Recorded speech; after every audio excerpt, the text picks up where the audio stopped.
Welcome to the first episode of We the People TV, a product of the Zimbabwe Constitutional Movement, which aims at increasing awareness on the Constitution of Zimbabwe. In this episode, we speak to ZimRights team leader on the threats to the Constitution of Zimbabwe. This year, 2025, marks a dozen years since Zimbabwe adopted the 2013 Constitution, which many have regarded as very progressive with an expanded Bill of Rights. But our Constitution faces several threats. The first threat that the Constitution faces is offensive from the government. We have seen that over the years there have been attempts at decimating the Constitution, rolling back the progressive elements of the Constitution, and we are now beginning to hear of the Agenda 2030, which again calls for a continued decimation of the Constitution. So that is the first problem, that while we are celebrating 12 years of the Constitution, but we are seeing concerted efforts to undo the good work that was done by the Constitution builders. The second problem that we face with the Constitution is citizen apathy.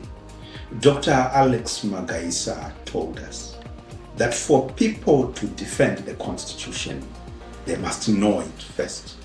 Over the past 12 years, we have not seen the rise of a passionate, Constitution-oriented citizenry. We have not seen the deepening of the culture of constitutionalism. We even remember the words of Dr. Magaisa, one of the authors, one of the framers of the Constitution, telling us that the same passion with which we recite sacred text should be the same passion with which we recite provisions of the Constitution.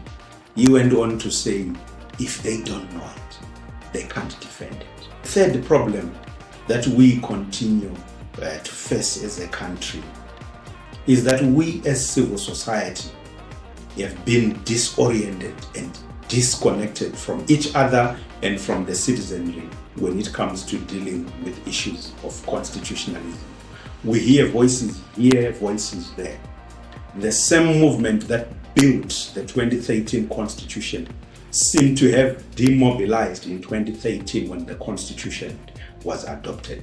Faced with these problems, ZimRights is concerned and is stepping forward to become part of the Zimbabwe Constitutional Movement to support the building of a culture of constitutionalism. As Zimbabwe's biggest grassroots movement, we believe it is time that we go back to rebuilding that movement that delivered the 2013 Constitution into a movement that is going to defend and protect and promote the Constitution. Building culture is not an easy thing. It cuts across generations. And as the people of Zimbabwe who believe in constitutionalism, we believe it is time that we come and push back against any attempts to tear apart the Constitution of Zimbabwe. That we encourage each other to know the Constitution the same way that we recite sacred texts. But also as civil society leaders, we come together and remain the same movement that built the Constitution with the same passion, lead a movement to defend the Constitution and advance constitutionalism in Zimbabwe. We will be sharing with you many products, but most importantly, we want to invite you to our ZimRights platforms, ZimRights live platforms, where you are going to get a lot of content regarding constitutionalism. This is not a new message from us. In 2020, we spoke about hands off the people's constitution. Right now, we are saying let's rebuild the movement for constitutionalism in Zimbabwe. And we continue to invite you to say, as the people, we must renew our commitment to constitutionalism in Zimbabwe.